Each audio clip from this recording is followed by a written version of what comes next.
बारिश में बिन बुलाए मेहमानों का आना। जा बेटा, मैं भगवान से रोज प्रार्थना करूंगी कि तू सदा सुखी रहे, एक अच्छा और लंबा जीवन जिए। मुझे आपकी बहुत याद आएगी माँ। मैं जल्दी आपसे मिलने आऊंगी। इसी तरह अपने घर से विदा लेकर दीपाली अपने ससुराल आ गई। अब ये तुम्हारा नया घर है बहू। हम कोशिश करेंगे कि तुम्हें यहाँ किसी चीज की कमी महसूस ना हो और तुम यहाँ उतनी ही खुश रहो जितनी अपने घर रहा करती थी। मुझे नहीं मालूम था कि मेरे ससुराल वालों का घर इतना बड़ा है।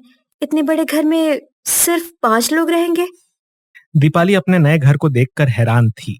घर में काफी सारे कमरे थे, जबकि उसे पता था कि उसके ससुराल में सिर्फ उसकी सास, ससुर, पति और नंद हैं, जो कि उसके गृह प्रवेश में भी मौजूद थे। गृह प्रवेश के बाद दीपाली और उसका पति अभिनव अपने कमरे में चले गए। दीपाली, तुम थक गई होंगी, तुम चाहो तो चेंज करके आराम कर सकती हो। हाँ अभिनव जी, मैं काफी थक चुकी हूँ। इस भारी भरकम पोशाक की वजह से अब तो मुझसे बैठा भी नहीं जा रहा। मैं समझ सकता हूँ, दुल्हन बनना काफी थका देने वाला काम है। इस पर दोनों हंसने लगे। थोड़ी देर बाद दीपाली चेंज करके आकर बेड पर लेट गई। वहीं बराबर में अभिनव भी लेटा हुआ था और उसने अभिनव से वही बात कही जो उसे काफी देर से परेशान कर रही थी। अभिनव जी, मैं पूछ रही थी कि घर में सिर्फ 5 लोग हैं और सिर्फ 5 लोगों के लिए ये घर इतना बड़ा क्यों है? कमरे भी इतने सारे हैं। वो तुम्हें जल्द ही पता चल जाएगा। मैं कुछ समझी नहीं। इसमें समझने जैसा कुछ नहीं है, अभी तुम बस आराम से सो जाओ। अभिनव के कहने पर दीपाली इस बात को नजरअंदाज करके सो गई। मानवी, जरा जाकर बहू को जगा तो सही। आज पहली रसोई है और उसे बहुत कुछ बनाना होगा। दोपहर तक सब घर आ जाएंगे। माँ, भाभी उठ गई है, बस नहाकर अभी आती होंगी। अच्छा, इसका मतलब बहू जल्दी उठने वालों में से है, वरना मैं तो सोच रही थी कि अभी तो सो ही रही होगी। कुछ देर बाद दीपाली तैयार होकर वसुंधरा के पास पहुंच गई। दीपाली अपनी पहली रसोई के लिए बहुत खुश थी।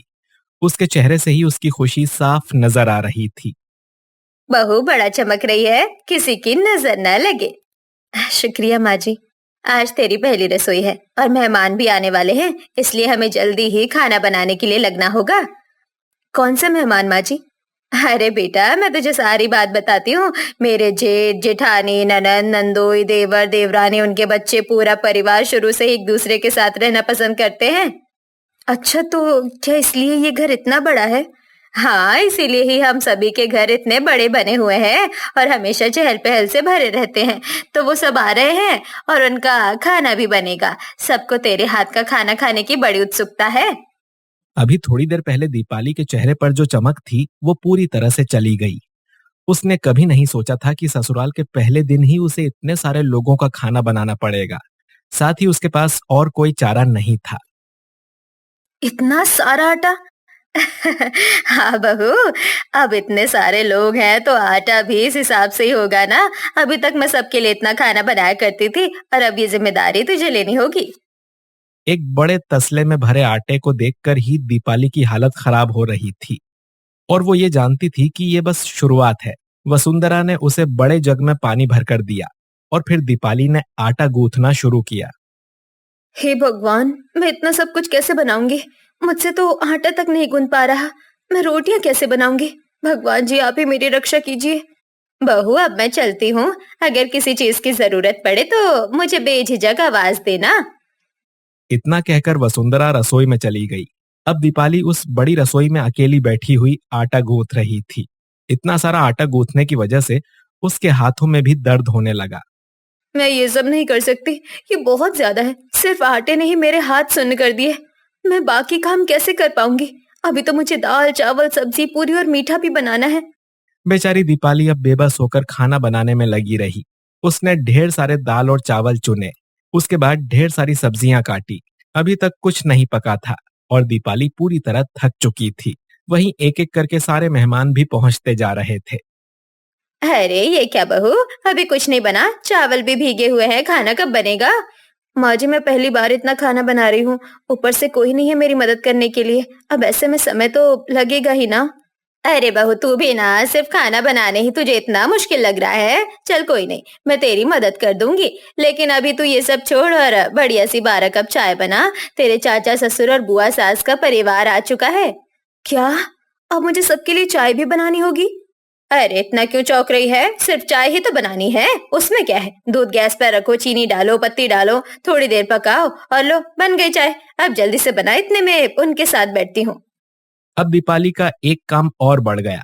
वसुंधरा को यह अंदाजा भी नहीं था कि उसने दीपाली के सर पर पूरा पहाड़ रख दिया है। लगता है आज तो मेरा क्रियाक्रम पक्का।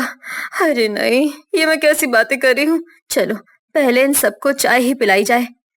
सारा काम छोड़कर अब दीपाली को ढेर सारी चाय बनानी पड़ी। गर्मी में इतनी देर रसोई में रहने से उसकी हालत और खराब होती जा रही थी। वहीं सारे मेहमान एसी में बैठे हुए थे। कुछ देर बाद दीपाली चाय के कपों से भरी एक बड़ी ट्रे लेकर मेहमानों के बीच पहुंची। अरे नहीं बहू, तुमने चाय को गैस पर रखा था या खुद को? हाँ कैसे पसीने में तरबतर हो। अरे देवरानी जी, अभी मेरी बहू का ससुराल में पहला दिन है, थोड़ा घबरा रही है। अरे बेटा, घबराने की कोई बात नहीं है। हम तुम्हें जंग लड़ने थोड़ी ही ना भेज रहे हैं। आप भी ना अखिलेश जी, बस हर समय मजाक। ये जंग से भी ज्यादा खतरनाक है। इतने सारे लोगों का खाना मुझे अकेले बनाना है, तो भी इतनी गर्मी में, और खुद यहाँ एसी में बैठे हैं। भाभी, आपने कुछ कहा क्या? नहीं नहीं, कुछ नहीं, तुम चाय लो। वसुंधरा भाभी, आपको तो पता है ना कि मुझे खाली चाय कभी नहीं पी जाती। अगर थोड़ी भुनी हुई मूंगफली या चने मिल जाते तो मजा आ जाता। अरे हाँ ननन जी, मैं तो भूल गई थी। मैं अभी बहू से आपके लिए कुछ चने भुनवाती हूँ। बहू, जरा एक छोटी प्याली चने की भून लाओ और मसाला अच्छे से डालना। अरे ये लोग मुझे मशीन समझ रहे हैं क्या? रसोई की गर्मी में कुछ देर के लिए दीपाली को एसी में आकर राहत मिली और उसका वहां से हिलने का भी मन नहीं कर रहा था। लेकिन अब उसे फिर से गैस चूल्हे के आगे खड़े रहना था। बेबस होकर दीपाली वापस रसोई में पहुंची और अपनी बुआ सास सविता को चने भून कर दिए और फिर से पहली रसोई का खाना बनाने में लग गई। और खुशकिस्मती से कुछ देर बाद मौसम बदलने लगा। अरे वाह, खिड़की से कितनी ठंडी हवा आ रही है। अभी कुछ देर पहले तो बड़ी तेज धूप थी। चलो, भगवान ने मुझ पर थोड़ी कृपा की। बस थोड़ी बारिश हो जाए तो मुझे भी ठंडक मिल जाए। ये लो, बारिश को सोचा और बारिश आने लगी। शुक्रिया भगवान जी, हो सकता है अब बाकी के मेहमानों का आना टल जाए। दीपाली को अब थोड़ी राहत मिली, लेकिन ये राहत सिर्फ कुछ ही देर की थी। बारिश आने के कुछ ही देर बाद सविता की दोनों बेटियां नीतू और अंजू रसोई में पहुंच गई। वो भाभी, हम कह रहे थे कि बारिश हो रही है, अगर पकौड़े मिल जाते तो मजा ही आ जाता। हाँ भाभी, आपके साथ बालकनी में बैठकर पकौड़े खाने में मजा ही आ जाएगा। मुझे प्याज के पकौड़े बहुत पसंद है। मुझे तो बस आलू के पकौड़े ही चाहिए। भाभी, ज्यादा से बनाइएगा। अंजू और नीतू दोनों शान से दीपाली को एक नया ऑर्डर देकर चली गईं। वहीं अब दीपाली की थकान गुस्से में बदल रही थी। अब फिर से खाना छोड़कर इन सबके लिए पकौड़े बनाऊं, वो भी अलग अलग तरह के। हे भगवान, मुझे कहाँ फंसा दिया।